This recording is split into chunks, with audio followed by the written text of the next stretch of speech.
Tingnan nyo yung laman. Ayan o.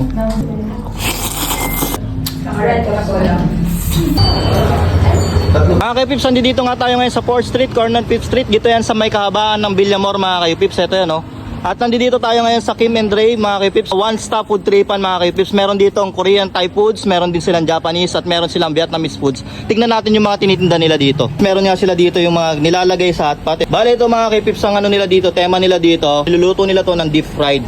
At meron dito mga sauce dito mga kayupips. Ito yung kanilang roasted sesame, meron silang Caesar, meron silang spicy cheese at yung Japanese mayo. Dito sa kabilang store nila, nandito naman yung mga ramen. Meron sila dito ngayon no, tonkatsu, meron silang spicy miso, meron silang garlic miso, meron silang Hakata tonkatsu, tantanmen, spicy creamy tantanmen at Ibishiyo ramen. Dito naman pala sa kabilang store nila mga kayupips, kaka-open lang nito, mga 1 week pa lang to. Ito nga pala yung Shaolong Vietnamese noodles. Ayan mga kayupips, ito yung soup nito. Mas bali yung noodles nito mga kayupips is rice noodles. Tapos meron din sila dito mga kayupips, ito yung kanilang siopaw.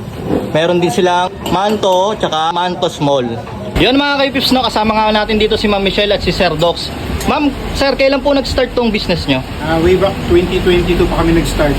Saan nyo po nakuha yung concept ng mga yan, boss? Actually, ang goal kasi namin, gusto namin dalhin dito sa Pilipinas yung mga street foods ng ibang bansa. As in, parang hindi ka nagagastos ng malaki. Punta mo lang rito, matitikman mo na siya. Anong oras po nag-open tong store nyo, Sir? We open at 9 a.m. until 10 p.m. po. Yun guys, no, nandito nga tayo sa 4th Street, corner 5th Street at dinayo natin tong Kim and Ray. Hindi mo na kailangan dumayo pa ng malayo dahil nandito na yung Vietnamese, Japanese, Korean at Taiwanese. Meron nga sila dito mga kayupips na yung hot pot balls. Pero kakaiba dito kasi yung nakikita natin, di ba, nilalagay doon sa may hot pot. Eto sa kanila, fried. Ayan o. Tapos ikaw na bahala maglagay ng sauce. Meron din sila dito, ito yung Vietnamese food. Ito yung Shaolong. At ang kakaiba dito mga kayupips kasi itong pasta nila, itong noodles is rice noodles. Ayan. Tapos meron sila dito, ito yung lagi natin kinakain, Japanese foods, tonkatsu, meron din silang yakisoba at yung chicken poppers. Bali mga guys, pag umorder ka nga nitong Shaolong, meron na tong kasamang, ito yung kanilang siopaw. So ano pang hinihintay nyo? Tikman na natin to. Diyan mga kayupips, tikman na natin tong kanilang Shaolong. Ito parang spicy siya, pero tikman natin kung ano yung lasa ng broth niya. Ang sarap. Lasan-lasa mo yung beef broth. Sulit. Saka lambutan ng beef niya. Talagang halatang niluto ng matagal. Tapos tikman naman natin ito yung kanilang rice noodles.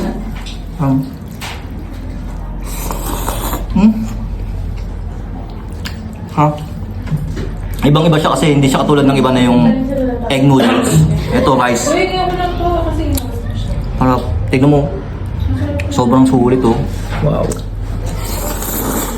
At ngayon, titikman na natin yung kanilang hot pot balls. Kakaiba to fried. At meron din sila dito, ito yung sauce nila, yung spicy cheese na sinasabi nilang isa sa pinakamasarap dito. Tikman natin. Sauce natin yung isa. Yun. Tikman na natin.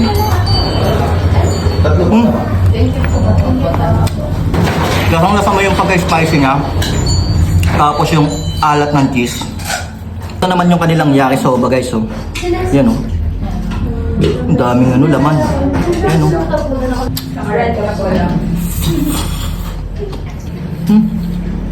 Ganda yun. Sulit, may aftertaste siya talaga.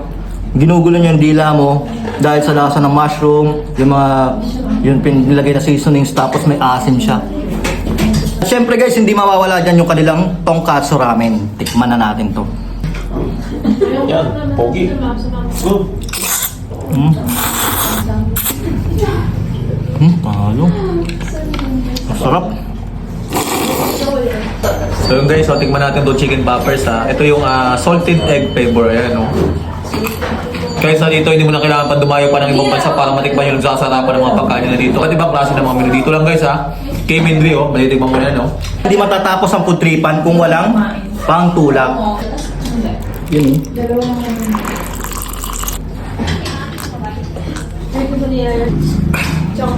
Mga kayupips, isa lang masasabi ko dito. Refreshing talaga.